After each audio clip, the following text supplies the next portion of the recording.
तो आखिर क्यों मुस्लिम इस जानवर से इतना चिढ़ते हैं? क्या वजह है इसकी? क्या ये कोई मजहबी मसला है या कोई सोच है, या इसके कुछ साइंटिफिक रीजन भी है? अगर आप भी इस उलझन को सुलझाना चाहते हैं तो वीडियो को अंत तक जरूर देखिए। दोस्तों, मुस्लिम धर्म को मानने वाले नॉन वेज खाने के बहुत शौकीन होते हैं। बिरयानी, कबाब, कोफ्ते, ये सब इनकी दस्तरख्वान की शान होते हैं। चिकन, मटन और यहाँ तक कि बीफ को भी शौक से खाया जाता है। लेकिन सूअर के मांस से ये लोग परहेज करते हैं, जबकि ईसाई और कई दूसरी कास्ट के लोग सूअर यानी पॉर्क के मांस को बड़े स्वाद लेकर खाते हैं। दोस्तों, इस सवाल का जवाब इस्लाम धर्म की पवित्र किताब कुरान में मिलता है।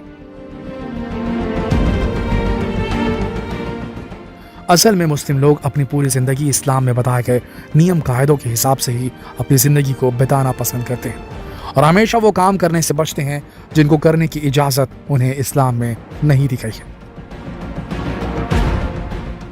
इस्लाम की पाक किताब कुरान में मुसलमानों के लिए जिंदगी गुजारने से लेकर खाने पीने तक के तरीके, हर बात को लेकर हिदायतें और नियम कायदे बताए गए हैं। इसी किताब में कई जगह इस बात का जिक्र आता है कि मुसलमानों को केवल हलाल मांस ही खाने की इजाजत है। यहाँ हलाल से मतलब है उस जानवर का मांस जिसे कुछ खास दुआएं पढ़कर कुर्बान किया गया हो।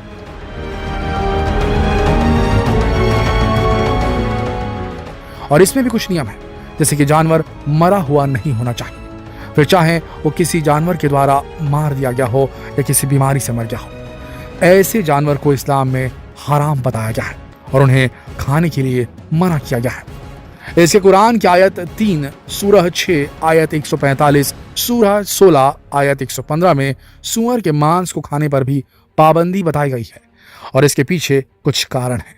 लेकिन दोस्तों, ऐसा नहीं कि केवल इस्लाम में ही सूअर के मांस को खाने पर पाबंदी है।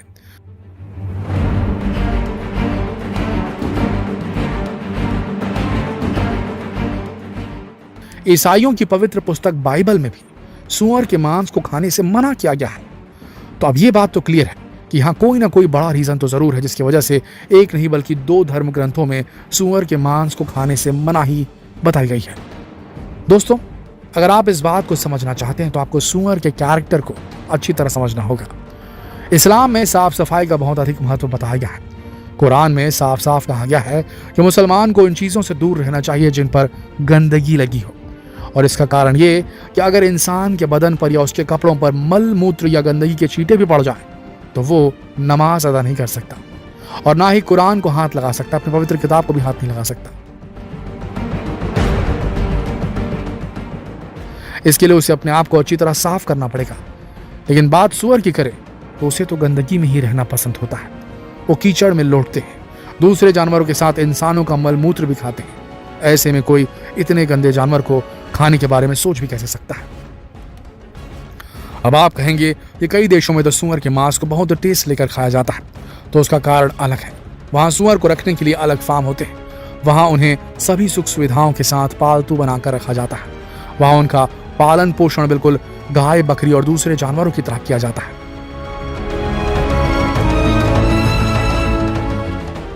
और इन्हीं सूअरों का मांस यहाँ बेचा और खाया जाता है। लेकिन यहाँ भी सूअर अपने नेचुरल बिहेवियर को छोड़ नहीं पाते और मौका मिलते ही अपने साथी जानवरों का मल मूत्र खाने लग जाते हैं। इसलिए चाहे सूअर को किसी भी हाल में क्यों न रख लिया जाए, मुस्लिम उनका मांस खाने से परहेज ही करते हैं। इस्लाम में कहा गया है कि खुदा ने सूअर को गंदगी साफ करने के लिए ही बनाया है, इसलिए वो कभी भी खुद को बदल नहीं सकता। दोस्तों, इस्लाम में जब किसी चीज के लिए मना किया जाता है तो उसके पीछे साइंटिफिक रीजन भी जरूर होते हैं, वैज्ञानिक कारण होते हैं। और यहाँ भी साइंस इस्लाम की इस बात के फेवर में ही नजर आता है। डॉक्टर्स के अनुसार सूअर का मांस खाने से 1-2 नहीं, पूरे 57 तरह की बीमारियां होती, पूरे 57 डिसीजेस हो सकती हैं। कुछ साल पहले दुनिया भर में H1N1 वायरस फैला था। उस वायरस का मुख्य कारण सूअर ही थे। सूअर के मांस में एक खास तरह का कीड़ा होता है जो इंसानी खून में मिलकर वहीं अपनी संख्या बढ़ाता है, वहीं अंडे देता है।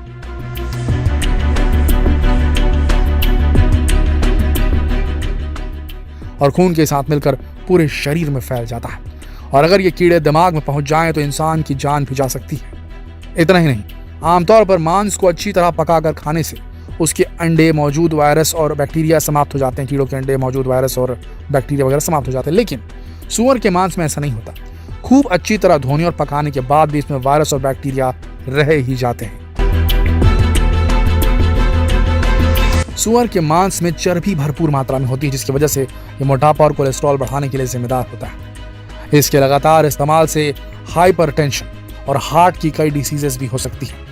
और इसका सबसे बड़ा उदाहरण है अमेरिका, जहां लगभग हर होटल और रेस्टोरेंट में सूअर का मांस परोसा जाता है और वहां के 50% से ज्यादा लोग हाइपरटेंशन, हाई बीपी के शिकार हैं। ये तो हुई साइंटिफिक वाली बात। चलिए अब सूअर के कैरेक्टर की बात भी कर लेते हैं। और हमें पक्का यकीन है ये सब सुनने के बाद आपको इस जानवर से सच में थोड़ा सा ऐसा लगने लगेगा कि इसे खाया तो नहीं जा सकता।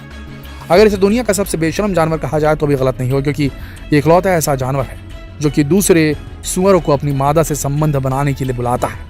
और शायद आज अमेरिका और दूसरे पश्चिमी देशों का जो कल्चर है वो भी कुछ इसी तरह का हो चुका है। कहते हैं ना कि हम जो खाते हैं उसका असर हमारे पेट के साथ दिमाग और दिल पर भी पड़ता है। वैसे मुस्लिम सूअर का मांस नहीं खाते, इस बात को लेकर कुछ लोगों की सोच थोड़ी अलग है। उनका मानना है कि इस्लाम की शुरुआत सऊदी अरब से हुई है, जो कि बंजर और उजाड़ रेगिस्तान है, जहां दूर दूर तक पानी की एक बूंद भी नजर नहीं आती।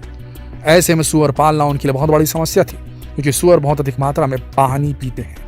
एक सूअर एक दिन में 30 लीटर तक पानी पी जाता है, क्योंकि सूअरों में मादाओं को अपने ढेर सारे बच्चों को दूध पिलाने के लिए ढेर सारे पानी की जरूरत पड़ती है। इसलिए इस्लाम में सूअर को पालने के बारे में कोई संकेत नहीं मिलता और शायद इसीलिए मुस्लिमों में सूअर को नहीं खाया जाता। दोस्तों, सूअर को प्रकृति से साफ सफाई और गंदगी हटाने के लिए ही उसे पैदा किया गया है और वो उसके जीवन का एकमात्र उद्देश्य ऐसा मानते हैं, ऐसा माना जाता है इस धर्म में। पहले ज़माने में जब लोग खुले में शौच जाते थे तो ये जानवर ही वहाँ गंदगी साफ करने का जरिया थे। इसलिए इनकी इंपॉर्टेंस से इनकार नहीं किया जा सकता, लेकिन इनका काम ही घिनौना है और गंदगी से भरा हुआ है। इसीलिए इस्लाम में इसे खाने के लिए सख्ती से मना किया गया है। और रही खाने की बात, तो दुनिया में खाने के लिए इतनी सारी चीज़ें बनाई गई हैं, फिर ऐसी चीज़ों को खाने से क्या फ़ायदा जो कि किसी भी लिहाज से खाने लायक ना हो। दोस्तों आपका इस बारे में क्या ख्याल है? क्या सूअरों को खाना सही होता है या सूअरों को खाना गलत होता है? क्या मानते हैं आप? क्या है आपके विचार? अगर आप नॉन वेजिटेरियन हैं तो इस बात का जवाब जरूर दीजिएगा। कल फिर मिलते हैं एक और आंखें खोल देने वाले वीडियो के साथ। तब तक के लिए आप सबका इस वीडियो के अंदर बने रहने के लिए दिल की गहराइयों से धन्यवाद।